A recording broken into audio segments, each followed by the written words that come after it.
Hey, what's going on, everybody? Welcome back to the channel. Today I'm out here on Toledo Bend Reservoir. It's on the border of Texas and Louisiana, out here practicing for the second Bassmaster Open. This place is massive. If you haven't looked at it on a map, man, go check it out, because it's 181,000 acres. That's insane. And so I'm trying to break this massive reservoir down, and the conditions definitely have been changing quite a bit out here. You know, we recently had a lot of rain. There's a lot of flooding in this region, and with that, you know, brings a lot of dirty water. And so you can see here, hopefully you can see it, we've got pretty dirty water here. It's actually not all that bad compared to, like, once you get away from these protected areas and away from the grass, it really starts getting into the chocolate milk, like the yoo-hoo water that you don't want to see. But this right here is actually not that bad. Now, the reason I wanted to do this video today is I wanted to talk about water clarity and how it affects the fish, and, you know, just some thoughts on water clarity, because I think water clarity is one of the probably top 3 most important factors any day you're out on the water.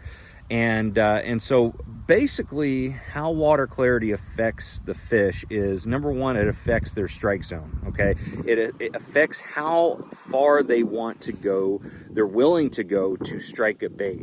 It also affects how close they are to cover, and conversely how loosely they're related to cover.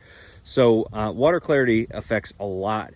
And so in general terms, the dirtier the water, the tighter these fish are going to be to cover. So that's why I like seeking out dirtier water areas. That's just my MO. I love fishing shallow water, power fishing tactics, chatterbaits, flipping and pitching, frogging, all that different type of stuff.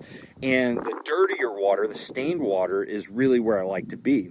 But, you know, if you're a clear water, or you're somebody that likes to fish offshore, you know, fish more finesse tactics, obviously clearer water is kind of more conducive for what you're doing.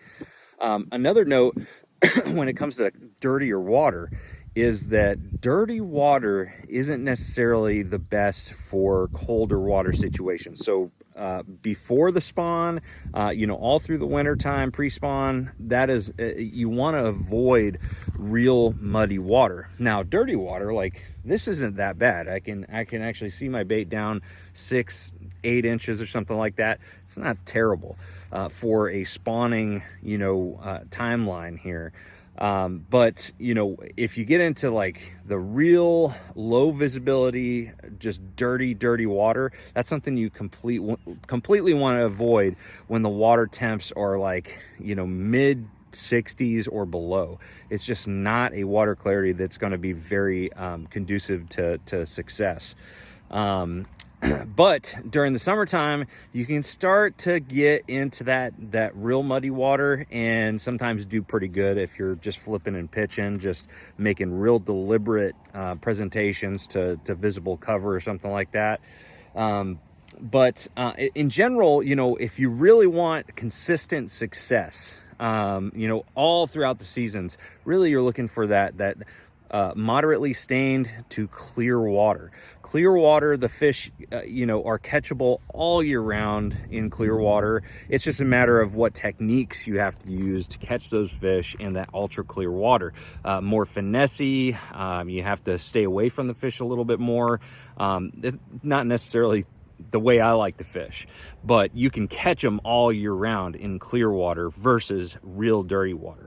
Okay, so just some thoughts there. Another thing that you need to consider when it comes to water clarity is during the spring, the dirtier, darker water will warm up much faster. Okay, shallow water, that real dirty water in the shallow flats and bays and places like that, protected areas, is going to warm very quickly compared to clear water, because it's absorbing all of that sunlight and that heat.